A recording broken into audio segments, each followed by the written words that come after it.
this way. Hi everyone, my guy Tano here, the internet's busiest music nerd, and it's time for a review of the classic M.I.A. record, Arular. Yes, it's Classics Week, so it's time for a classic review. This 2005 record from UK rapper, producer, singer, songwriter, multimedia artist, political activist M.I.A. In my opinion, she is one of the most daring artists of the 2000s. Whether you're talking about the quirky electropop stylings of Caro Caro Bonito, or even the industrial hip-hop bangers of Death Grips, or cultural melting pot indie such as Tune-Yards, even viral e-girl rappers on YouTube, M.I.A. was ahead of all of it. While it may be tough to make the case that she's the best artist of the 2000s, she certainly wrote some of the most predictive music to come out in the last 15 years. Even as we transition into 2021,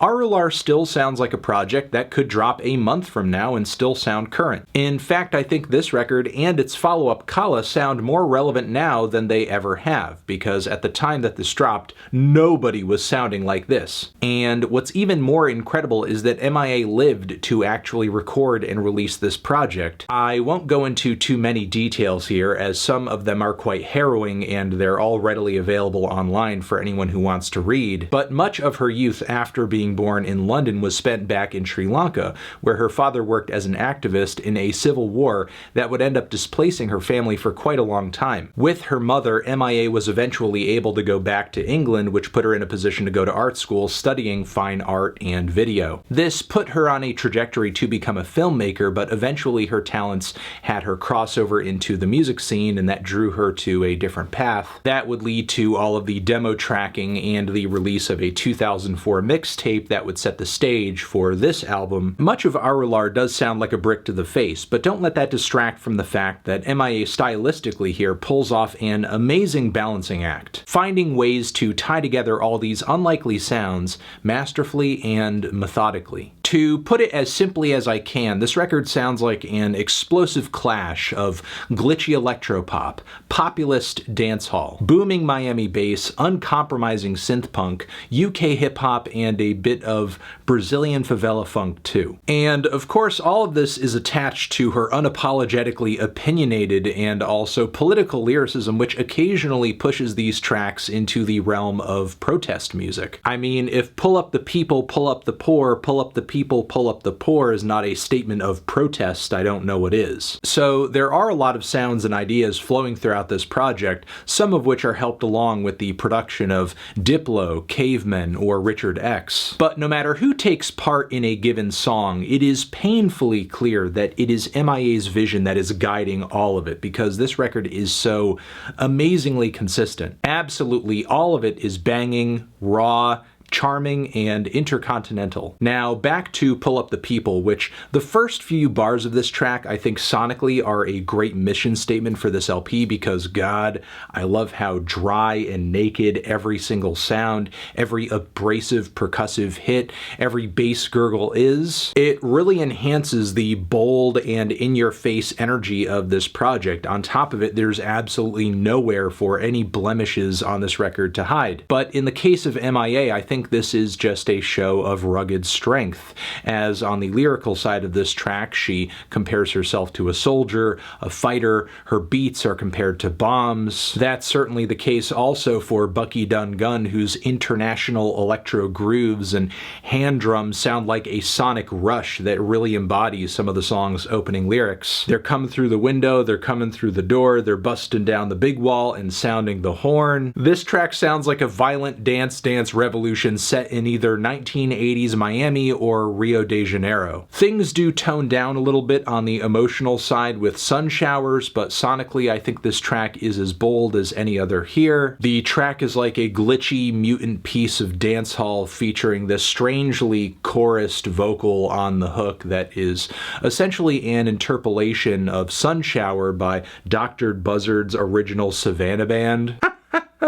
Kind of a deep pull on that one, but it sounds so foreign and also so obscure as M.I.A. is pulling it into her own song. It sounds original. And while the groove and vocals on this track may be easygoing, M.I.A.'s lyrics actually dive into themes of violence and conflict, whether that be personal, systematic, or even discriminatory. M.I.A. also occasionally tossing in these catchy turns of phrase. I bongo with my lingo and I beat it like a wing yo, from Congo to Colombo, can't stereotype my thing yo. M.I.A. might not be the greatest rapper of this era from a technical or a wordplay standpoint, but there are few out there of this decade, in my opinion, who used slang and syntax as creatively as she did, which allowed her to do so much with so little. Following this, we have the absolutely radical Fire Fire, whose lyrics literally depict guerrillas training for war, firing at opposition from rooftops. Now, according to interviews, this track isn't trying to be overtly political. It's more of a take on the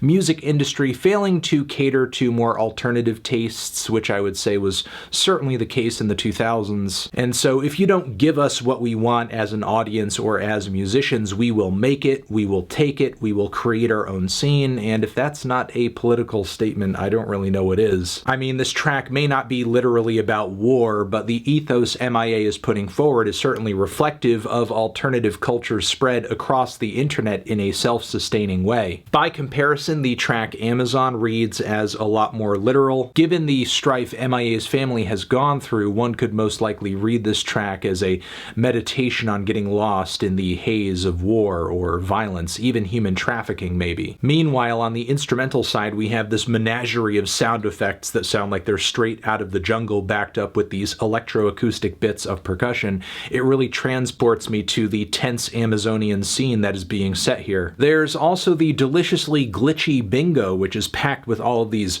revving, squelching, coarse synthesizers, which pair pretty interestingly with quite a bit of steel drum. I think it's also important to note this is one of many tracks on this project where M.I.A. sports this really effortless, amateurish charm. It's almost like a punk ethos type of thing. While there's certainly a lot of intent behind what M.I.A. does and says on this project, there's simultaneously an element of, I'm gonna give the performance I'm gonna give, I'm gonna let the chips fall where they may, and overall I think it just gives Arular this endearing messiness. Now, Ombre I think I could describe only as a psychedelic piece of reggaeton with some South Asian influences worked in there very subtly. The track is also packed with one sexually explicit lyric after another. The track is fun, eccentric, absolutely scandalous, and inadvertently it seems like M.I.A. created a D. Antwoord's sound for them on this song too. They should maybe send her a thank you note. Now, since this project is so solid from front to back, in my view, we do lead into a strong finish from here. With the song $10 rhythmically, I think the Miami bass vibes come back. The drum machine rhythms are incredible. It's an absolute firecracker of a beat. Then the following You Are a Cutie is a hilarious detour about a love triangle where M.I.A. is essentially battling it out with this other woman over a guy and dropping some hilarious bars in the process, saying how her and this guy are tighter than J-Lo in her jeans and tighter than R. Kelly in his teens. Also, the beat on this track is insane. It's wheezing and kind of herking and jerking. Apparently it samples the Sanford and Son theme, which is a pretty unlikely source, but still it does lead to this incredibly unique track. Then following this we have Galang, which is essentially the closer before the hidden song on the record. Yeah, I mean, back in the day, CDs, we did a lot of hidden tracks at the end of the CD. This track essentially was one of the original singles that kind of got M.I.A. off the ground, so it only makes sense it would make it onto this record. It's a little rougher in comparison with other tracks here, but it does, I think, embody a lot of the basic sonic and lyrical elements that made M.I.A.'s music around this time so special. Plus, the lyrics are pretty interesting and focused as well, essentially about staying safe in the midst of a lot of different contexts, keeping your head down to duck either a shotgun shot or avoiding the feds, trying to survive economically too, which is sort of an interesting message to leave this record off with, because not only does it touch down on a lot of the themes of violence and war and injustice that informed much of M.I.A.'s work across her career, but also, while I'm sure she did need to keep her head down at multiple points to get to this place where she could release this record and move throughout the rest of her career, musically and artistically, she has spent quite a bit of time not keeping her head down at all. Really kind of being in people's faces and being bold and being unapologetic and being her marching to the beat of her own drum, and sometimes absolutely getting in trouble for it, hurting her commercial prospects just so that she could just do things on her own terms. But ultimately, I think M.I.A. doing things her own way is part of what makes her interesting and special and significant as an artist, and I hope that more people pay attention to her work or sort of realize the massive amount of influence that she's had over the years with records like this. So yeah, classic review. Those are my thoughts on this one. Transition. Have you given this album a listen? I would hope so. It's a classic. If you haven't, take some time, spend some time, give it a hear, and yeah, you're the best. Anthony Fantano, M.I.A., Arular, classic review. Bucky Dungan. Forever.